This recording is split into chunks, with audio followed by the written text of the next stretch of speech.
After months of political blitz from rival parties during a high-voltage campaign for the Maharashtra Assembly elections, the ball is in the people's court now, who have to decide the fate of candidates and parties for all 288 seats.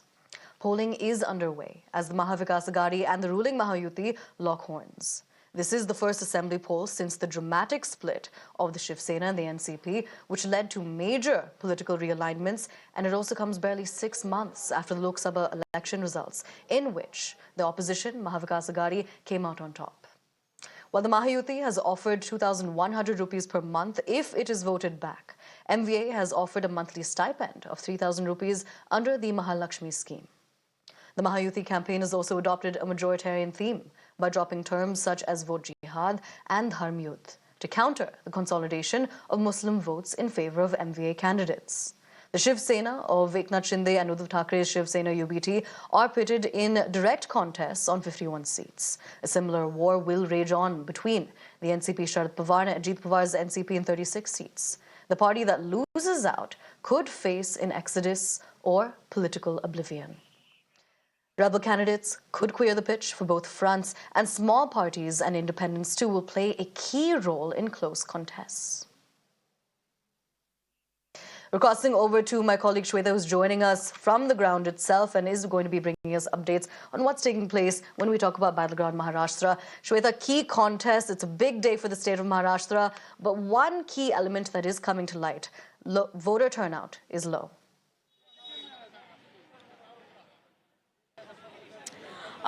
Indeed, if we just see the voter turnouts across Maharashtra, we are seeing the low voter turnout. In fact, the percentage where I am standing is around 35% in this Baramati district, in this particular constituency. Average of Baramati is again somewhere standing around 31%. And here also you can see now people, although have started coming since morning, we were witnessing a dip where there was less people, those who were around, and now we see that people are here finally to cast their vote. More importantly, we understand that Baramati being the epicenter of Maharashtra politics and the bastion for Pawars, there have been many political developments that has taken place. I'll just quickly ask to some of these. Madam आपसे जानना चाहेंगे किन मुद्दों को आप ध्यान में रखकर वोट कर रही हैं? एक्चुअली बहुत कठिन है हम लोगों के लिए, क्योंकि आज तक बारामती वालों ने कभी सोचा नहीं था कि घड़ी के अलावा वोट कहीं जाएगा। लेकिन इस बार थोड़ी जनता भी कंफ्यूज है, हम भी कंफ्यूज है। लेकिन जहाँ तक ये है कि बारामती में जो विकास जिन्होंने किया है वो हम सबको पता ही है कौन है, तो बस हमारा ध्यान तो उन्हीं के ऊपर। अगर स्कीम की बात करें तो क्या आपको लगता है कि लाडकी बहन योजना या महालक्ष्मी स्कीम आप लोगों के लिए ज़्यादा बेनिफिशियल रही है और वो भी एक बड़ा मुद्दा हो सकता है आप लोगों को वोट कास्ट करने से पहले? एक्चुअली ये जो योजनाएं हैं इलेक्शन के कुछ समय पहले ही आ चुकी है। देखा जाए तो ये जो सरकार महाराष्ट्र में है 5 साल से, लेकिन इलेक्शन के दौरान ही ये योजनाएं शुरू हुई है, तो इसका प्रभाव तो हो सकता है, नहीं होगा ऐसा नहीं है, लेकिन प्रभाव होगा। लेकिन जो समझदार जनता है वो सोच कर ही वोट करेगी। लेकिन इस बार भारी कंफ्यूजन आप सब में देखने को मिल रहा है कि एनसीपी के वोटर्स भी डिवाइड हो गए हैं। यस, वही तो बात है, सब वही तो मैंने बोला कि सब लोग बहुत कंफ्यूज दिखाई दे रहे हैं, लेकिन जो मन में श्रद्धा है वही आगे जाकर उसी के। हाँ, yes yes. Well, here, as we were discussing since morning, that there is the confusion which is in the mind of Baramatikars, especially those who are the loyalists and the dedicated voters of NCP. I'll also speak to some of them, those who are here. Tai, क्या कुछ अच्छा यहाँ all right, so here we understand that they are waiting for their turn to go inside the polling booth to cast their vote. But more importantly, what we understand here is that you talk about UT or about MVA, that's neck-to-neck competition that is happening. At the same time, voters have been also wooed by some of the various schemes that has attracted them for a particular alliance. But overall, if we just see, it is the Maha battle that is still unpredictable. Today is the big day, polling day, and all eyes on 23rd of November for the results. Absolutely, Shweta. Thank you so much for joining us, getting us those key voices from the ground, from the voters as well. Now, with this, we're going to listen in to some statements that have come in while the elections are underway. देखो, महाराष्ट्र में कांग्रेस की leadership में ही सरकार महाविकास आघाड़ी की बनेगी। उस तरह से जो मतदान का जो रुझान आ रहा है, कॉल आ रहा है, जो लोग मतदान के लिए जा रहे हैं, तो उसके आधार पर राज्य में कांग्रेस की सबसे ज़्यादा कैंडिडेट चुन के आएंगे और महाविकास आघाड़ी की सरकार आएंगी, इसमें कोई दो मत नहीं है। ये काले पत्थर पे सफ़ेद लकीर है।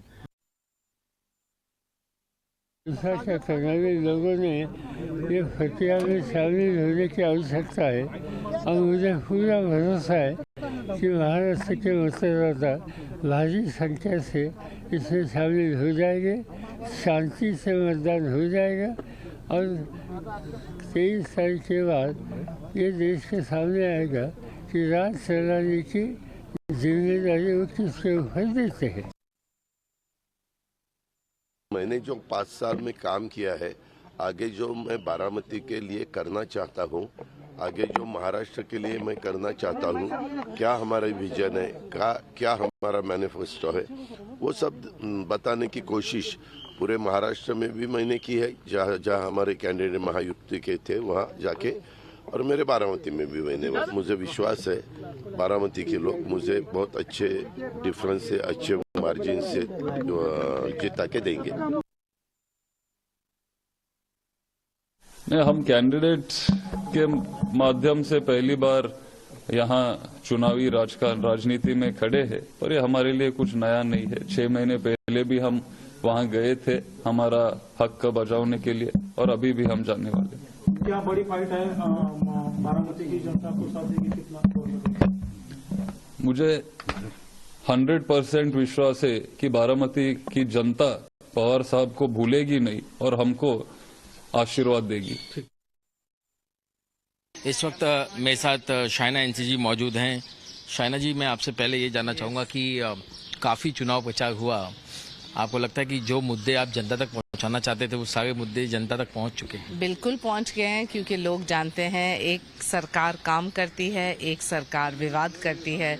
हम यहाँ आए हैं सिर्फ सेविका और सेवक के रूप में जनता के लिए काम करने के लिए, और मैं मानती हूँ कि 2.5 साल जो महाराष्ट्र में आपने देखा है, हमारे महायुति की सरकार बहुत ही अच्छे ढंग से उन्होंने काम किया। शाइना जी, जो जनता है वो क्या सिर्फ नेशनल फेस को देख करके ही वोट कर रही है या लोकल कैंडिडेट भी मायने रखता है? कौन कौन से मुद्दे आपको लगता है जिस पर आज वोटिंग होगी? देखिए, मोदी जी की लोकप्रियता तो सभी पता है कि कैसे पूरे देश में सरकार कोई भी हो, जनता वो ही चाहते हैं, और महायुति के नेतृत्व में मुख्यमंत्री ने इतना अच्छा काम किया है, उप मुख्यमंत्री ने इतना अच्छा काम किया है कि मैं मानती हूँ कि आते हुए दिन में परिवर्तन सिर्फ रफ्तार पे, डेवलपमेंटल एजेंडा पे होगा। और डेवलपमेंट जो आपने महाराष्ट्र में देखा है, जिस रफ्तार से काम हुए, जिस रफ्तार से प्रोजेक्ट्स कंप्लीट हुए, ये एक राजनीतिक इच्छा शक्ति जो नहीं था अभी आ गया है। काफ़ी जुबानी जंग देखने मिली पूरे कैंपेन के दौरान, अलग अलग नारे देखने मिले। आप मुंबा देवी क्षेत्र से जहाँ से चुनाव लड़ रही हैं, क्या लगता है आपको कौन सा जो नारा है वो सबसे ज़्यादा असर? मुझे लगता है कि लाडकी बहना योजना बहुत सारे महिलाओं को न सिर्फ प्रेरित करती है, लेकिन उनको एक मौका भी मिला है आत्मनिर्भर होने के लिए, तो महिला का तो है ही। युवाओं की बात करें तो इतने सारे स्कीम्स जहां इंटर्नशिप हो, स्टाइपेंड हो, और वहां बहुत सारे योगदान मिला है। जहां तक किसान का सवाल है तो आपको पता है किसान निधि का जो और MSP को लेके जो सरकार ने काम की है, तो 4 वोट बैंक्स हैं, महिला, युवा, किसान और कोई कंफ्यूजन नहीं है? इतनी सारी पॉलिटिकल पार्टीज हैं तो आप लोगों तक पहुंची हुई? जनता को पता है किसके लिए वोट करना है और क्यों वोट करना है, और जनता को पता है सच्चाई की लड़ाई कौन लड़ रहे हैं। आप वोट डाल करके आ चुके हैं। मैं एक बार बस चाहूंगा हमारे दर्शकों को आप ये जो है इंक्ड फिंगर दिखा गए हैं मैम।